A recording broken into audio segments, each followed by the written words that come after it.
Então, a gente vai falar um pouquinho agora da Lei Complementar 123, tá? Por que, pessoal, eu quero falar da Lei Complementar número 123? Porque quando a gente está falando de fase de julgamento das propostas, a gente vai para o desempate fictício. Então, eu achei importante já trazer esse mapa aqui agora, nesse momento aqui para você, porque pode ser que aconteça, né? Empate ficto, empate fictício, pode ser que aconteça também o desempate, o empate real das propostas, que é o meu próximo mapa mental. Então, já que eu vou falar de empate e desempate ficto, deixa eu falar um pouquinho do que mudou quando a gente fala das licitações perante a Lei Complementar número 123, tá? Para receber mais vídeos e aprender a como se tornar um analista master de licitações, inscreva-se aqui no canal para você não perder nenhum dos conteúdos.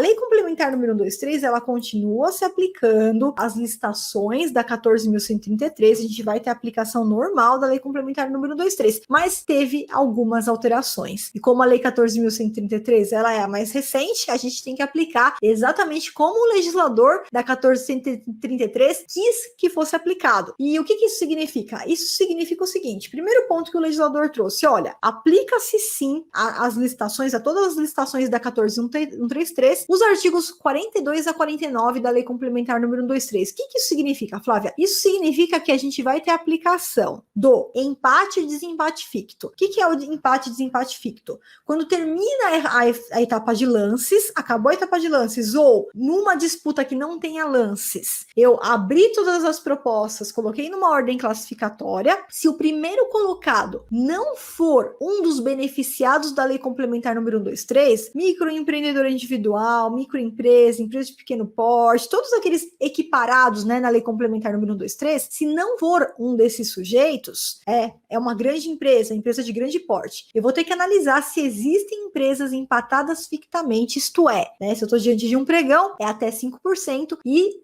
se eu estou diante de uma concorrência, até 10% para ocasionar o empate fictício. E aí, pessoal, o que vai acontecer? Essa empresa que está empatada fictamente, ela vai ter a possibilidade de dar um lance, um centavo que seja menor que o primeiro colocado, lá que a grande empresa, e ela simplesmente vai tomar o seu lugar e ir para as próximas fases como primeiro colocado, né? Então esse é o empate ficto. A gente tem também a regularização fiscal e trabalhista tardia, que significa que quando uma empresa beneficiada da Lei Complementar número 123 apresenta uma certidão fiscal ou trabalhista com alguma irregularidade, por exemplo, uma certidão positiva, uma certidão vencida, ela teria o prazo de 5 dias úteis prorrogáveis por igual período a pedido do beneficiado para apresentar esse documento livre do vício que existia lá na data da habilitação. E as licitações diferenciadas, que são aquelas licitações exclusivas, até R$80 mil, que elas são exclusivas somente para os beneficiados da 123,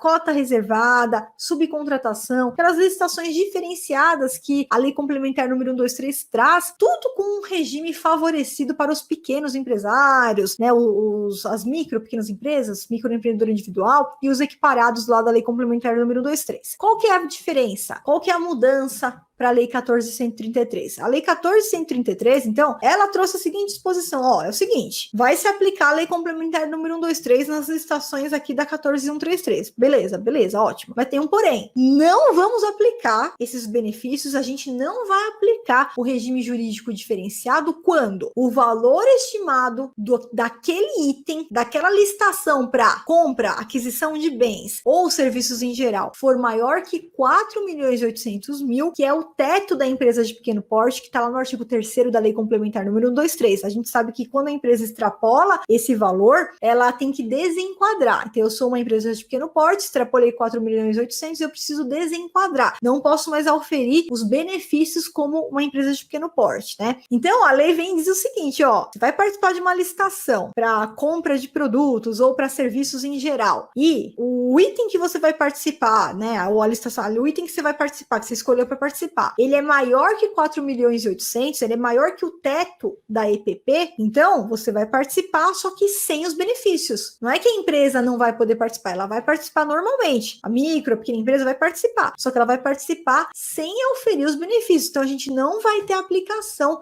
do regime diferenciado favorecido do 42 ao 49, que engloba todos os benefícios, como eu acabei de explicar para vocês. Desempate ficto, regularização fiscal, licitações diferenciadas, nenhuma dessas hipóteses vai ser aplicada se o valor estimado for superior a 4.800.000. E quando a gente estiver falando de licitações para obras do serviço de engenharia, quando a licitação tiver um valor superior a 4.800.000, então não se aplicam os benefícios, tá? Esse é o primeiro ponto, então, que a gente já teve uma mudança, porque antes a gente participava de uma licitação lá de 5 milhões e os benefícios eram aplicados, desempate ficto era aplicado, regularização fiscal tardia era aplicada, agora não. Vai concorrer a licitação, extrapola o limite da EPP, que é 4.800.000, vai participar como uma empresa grande normal. Você pode participar, mesmo você sendo pequena, microempresa, não tem problema nenhum, você participa, mas sem oferir qualquer tipo de benefício. Você vai participar com os mesmos direitos que a grande empresa, quer dizer, não vai ter direito nenhum diferenciado, tá bom? Esse é o primeiro ponto. O segundo ponto, os limites. Aí aqui também a gente teve uma alteração, porque a lei trouxe a previsão de que esses benefícios que a gente acabou de falar, eles são limitados às empresas que no ano calendário, naquele ano que vai acontecer a licitação,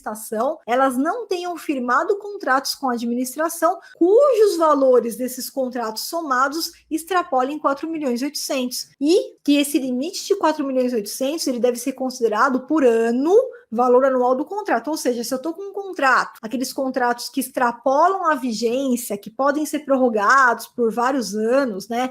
Eu não vou considerar o valor com a prorrogação, eu considero o valor anual. Se somados aquele contrato, ele está no limite de 4.800.000, ok. Ou se extrapolou o limite de 4.800.000, não vai receber os benefícios. Ela participa, mas não ofere benefícios como micro, pequena empresa, equiparado, tá? E ainda trouxe a previsão de exigir uma declaração da empresa da observância desse limite. Por quê? Se uma empresa estiver mentindo, né, já que a gente não tem hoje um site que eu vou digitar lá o CNPJ da empresa e vai aparecer tudo que ela ganhou naquele ano, todos os contratos que foram firmados de forma unificada no Brasil inteiro, a gente não tem como fazer uma consulta dessa ainda hoje, não tem como.